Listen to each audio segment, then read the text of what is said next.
Alright everyone, today we start off talking about Joe Biden's obvious reeking desperation. Link in the description, archived of course. He has now drafted Obama on board and done a complete pivot with regards to his current messaging. Now, of course, it's coincidental that the White House press secretary is leaving in a few weeks and that everything is being shaken up in the admin. When that happens, usually it's an attempt to reset things because you know things are moving in a bad direction. Bravado aside, the economy right now in the United States is not strong. It's not strong for the lower and now for the middle classes at least. It's the majority of the population. The messaging on that has fallen flat. You know, they don't even, other than the jobs reports, like to talk about any other aspect of the economy. We'll be getting, by the way, inflation numbers fairly soon. I'm hazarding a guess it'll be worse than it was last month. Might be approaching the double-digit mark. I wouldn't be that surprised, to tell the truth. Now he's pivoting to an issue that really, if you look at the current issues that are happening, the big ones, the healthcare is nowhere near that. It's probably not even in the top five. The top five would be, well, COVID is still up there, although it's no longer the main issue. Ukraine would be a big one. Inflation / price hikes. Gas would be semi-separate. Be number 3. The border. Jobs could be on there. Where's healthcare? It's probably down at number 7 or number 8 or something. The idea is that Joe Biden wanted to get something done, anything, and so now he's taking executive action to try to close a glitch, a loophole within the ACA with regards to family health care coverage that'll put a few 100,000 people into eligibility. It is a drop in the bucket of the population. He's simultaneously restoring the ACA's fine for people that are too poor to afford healthcare coverage during a recession, while you've got Bidenflation. So to be clear, at the worst possible time, you're hazarding people's ability to get by and preventing some people from participating in the broader economy. You know, it's not just people that are very poor that can't afford ACA rates. The ACA is already sky high in price, and price hikes are going to make that move upward, well ahead of wages. It'll knock out half the working class probably.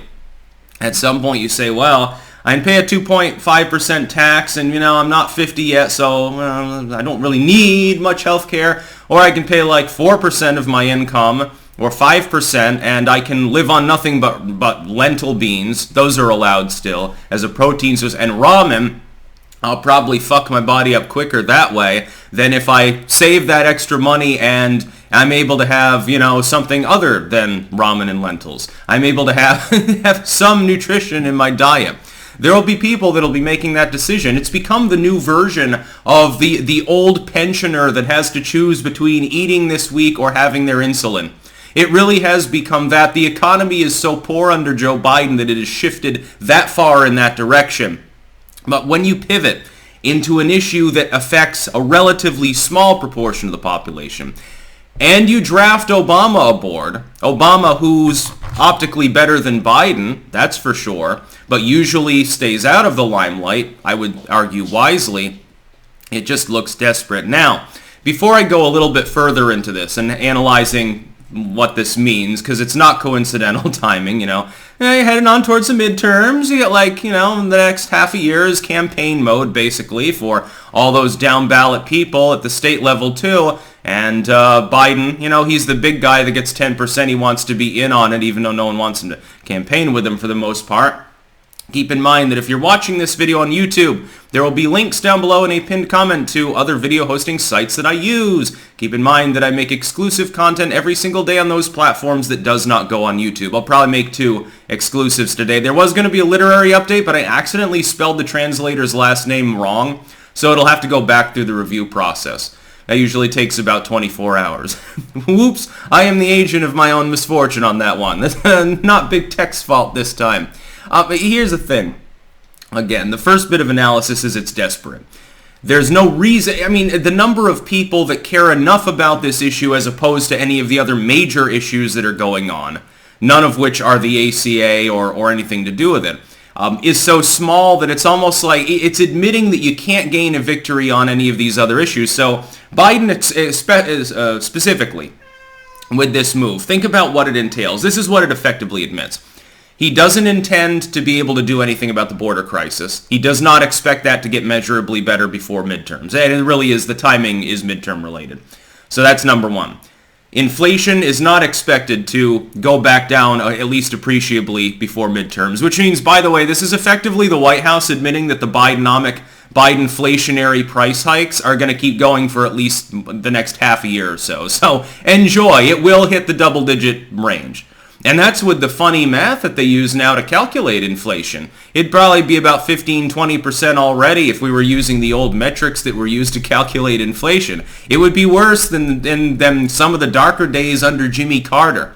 And people understand this because they go and they pump gas. They go to the grocery store.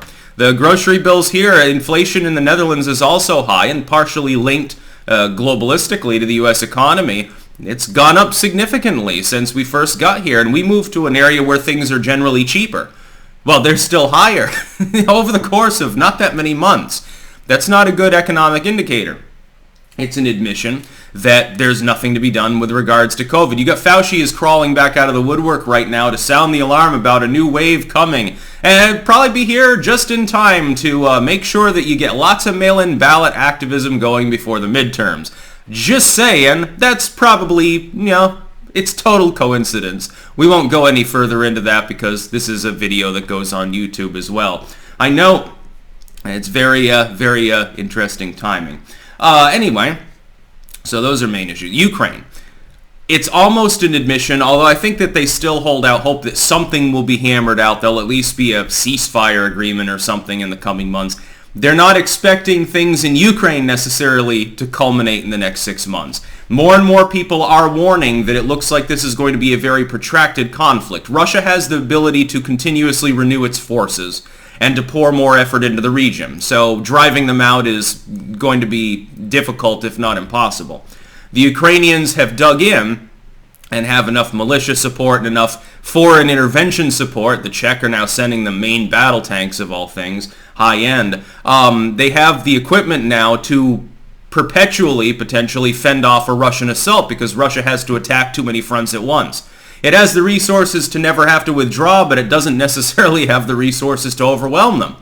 And in that Zerg rush, it would risk destroying the country, causing a refugee crisis and international chaos to the point where even the Chinese might have to condemn them. So it may become a very long-term fight. It doesn't look good for Biden. You remember he stuck his dick in the hornet's nest initially because he said he was calling Putin and he was having Kamala go to Eastern Europe, and then he got basically sidelined by Macron and by the Germans, which was cringy and very funny. He tried to take the fore and do the big man push-up contest thing, and it failed. Biden diplomacy failed, not much like it did in Afghanistan or half a dozen other places in this world already over the last fucking year of incompetence, sheer incompetence from the U.S. Stewart administration. This is desperate. None of the major issues are being addressed because they can't be. Biden has no clue what he's doing. His administration is filled with sleazy, empty suits, and they don't even sell crack. It's filled with idiots. Idiots and egotistical, malevolent jack-offs that just want to make money off of human misery. Hence the Great Reset thing. Hence the Eat the Bugs thing. Hence Ukraine. Hence all of these different things. Hence, hey, just let them eat lentils.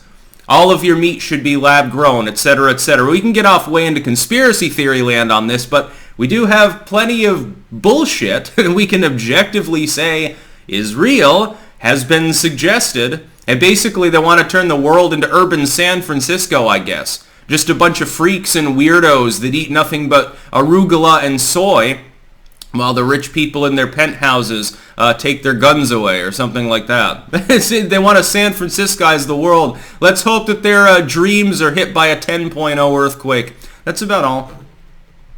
Peace out.